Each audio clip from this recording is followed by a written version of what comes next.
Welcome to the Asset Management Mastery Podcast. Your hosts, Gary Lipsky and Kyle Mitchell, have more than 50 years of combined experience in operations and management and more than 25 years of real estate investing experience. This show focuses on educating syndicators and apartment owners on how to build systems and manage their properties more efficiently to become a best-in-class operator. 100% straight talk. Let's jump in.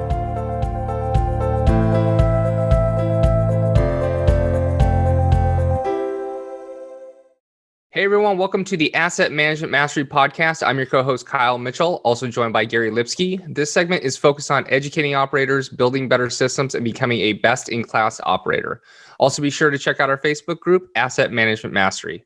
All right, today on this show, we have Sandhya Seshadri. How are you, Sandhya? Doing great. How about you both? We are doing fantastic. Well, we appreciate you coming on the show. If you can start by telling the listeners a little bit more about yourself and what you currently do. My name is Sandhya Seshadri, and I'm a Dallas-based apartment investor and syndicator. And I have been in this real estate business for over 2.5 years. And prior to that, I'm an electrical engineer with an MBA and very much into the stock market. Well, thanks for joining us. Let's talk about your value-add execution. Tell me a little bit about a property we were talking about. How many units? Where is it? The property is in Cleburne, Texas, which is 30 miles south of Fort Worth. It's 86 doors, and we purchased it for $6.75 million back in August of 2019. It was a Freddie small balance loan. We got 81% LTV, which is kind of crazy. And we got like $5.46 million. Our Capex budget on that was about $480K, and we've spent most of it. We raised about $2.1 million on that. All right. And what were some of the things that you planned, your business plan, and what you were going to do with that CapEx money? So one of the most frequently done things is interior upgrades. There were about 55 units out of the 86 that were not upgraded at the time that we purchased it. And they had already proven the concept by showing a $100 rent bump when you did upgrades. And so the upgrade cost was about $4,500, which mainly entailed black kitchen appliances, hardwood looking floors, resurface the countertop cabinets, and put brand new fixtures, light fixtures, doorknobs, etc. That was one of our biggest plans. But, unit upgrades is something you only get to do as and when the units become vacant. So that was a rolling plan. And we still have about 5 units left now that we're 18 months into this. The other one we did was the leasing office was occupied in one of the largest units we had. We have 48 townhouses on one side and apartments on the other side of this complex. And on the townhouses is 2-story, 2-bedroom, 1.5 bath.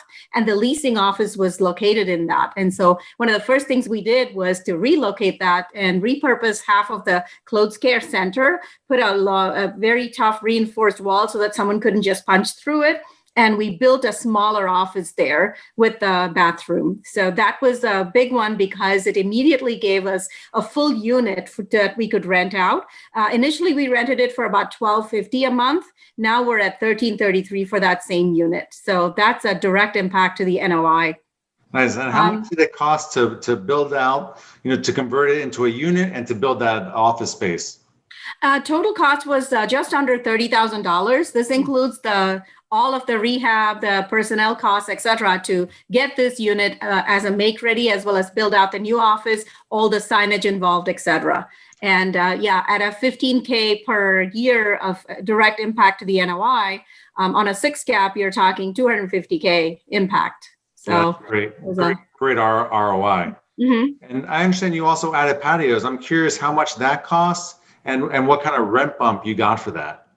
So the patios, we implemented those in the townhouses, and they cost just under $1,000 each. And we initially got a $30 rent bump, and now we're up to a $50 rent bump on those. So again, an easy way to impact your bottom line. Initially, it was a 17.3K kind of impact, which is, $288K in terms of NOI on a 6 cap. How do you plan that out? Do you go in and just do all of them at once, or do you kind of do a small portion to make sure you can get that ROI and get the extra rent bump, or is it kind of just everything all at once? We did it all at once in terms of the fenced yards because we had the budget in our CapEx. and we had to install 48 of them. So you're talking just under 48K. So we had already raised the money for it. And our at that time, our property management company, who was well established in that local market, felt very confident of getting that. These townhouses are right adjacent to some single family residences, and they get the feel of almost being separate from our apartment complex. So we were very confident of getting that extra rent bump for the patios. Mm-hmm. And we did survey some existing residents to see if they would like it. And, a lot of them had little kids. And so, it's a place you can let out your pet or your little kid in a safe little fenced area. So we did it right away for all of it because, in terms of budget, also your contractors, they come in, they do all of it at once, you get a better pricing. And the second thing is we were in Cleburne, which is 30 miles from Fort Worth. So you had to get contractors come out there. It wasn't as easy as getting them in the heart of Dallas and Fort Worth. So for all of those reasons, we implemented it all right away. And so since you implemented it right away, did when you surveyed the residents, so I assume that they signed up then, to say, hey, I'm willing to pay the $30 then or $50. And we could only charge that at renewals on most of them, but on all new leases, we were able to do it. But the interest showed us that this is something they'd be willing to pay for when their renewal came up. Okay, got it. Okay. Any other unique things for your business plan for this property? We are an all bills paid property. So reducing your expenses was another big piece of it. So right away, we did the water conservation program. And we spent about $50K on that, roughly close to $52K. And that gave us an immediate savings of about $28.5K annually. We actually realized a little bit more than that. And that's almost $500,000 impact to your NOI. The other thing we did was LED conservation. So we reduced our utility expenses by about $7,500 a year. The cost of the project was $24K. And that's another $125K impact to the NOI on a 6 cap. That's fantastic. Great job. So overall, implementing all of these changes, our cost was under $500,000, more like $440K or so. And we've realized just from these a $2.3 million impact to our NOI. Well done. Well done. I'm going to pass it over to Kyle to bring us home. All right, Sandhya, we ask every guest this last question. What is your asset management superpower? Building relationships with my property management company so that my leasing manager and my maintenance staff are completely on board with our business plan and finding ways to incentivize them. Some are motivated by things like free lunches. Others want a little bonus every time they achieve a certain milestone. So you figure out what motivates them and get it done, because ultimately it's the people that make all the difference, your on-site people. Yeah, absolutely. Can you talk maybe a little bit more about the incentives that you offer? If it's not just free lunch, like what are some different incentives that you have offered that have been helpful and impactful? So initially we were coming in, and just because the property had below market rents, we were implementing like more than a $200 rent bump on a lot of those units because they had residents for a long time. So if our leasing manager was able to get renewals at that market rent, we gave her $50 per lease signed at that. So that was a very good incentive for her. For our maintenance person, we put a cycle time on the make readies and unit turns.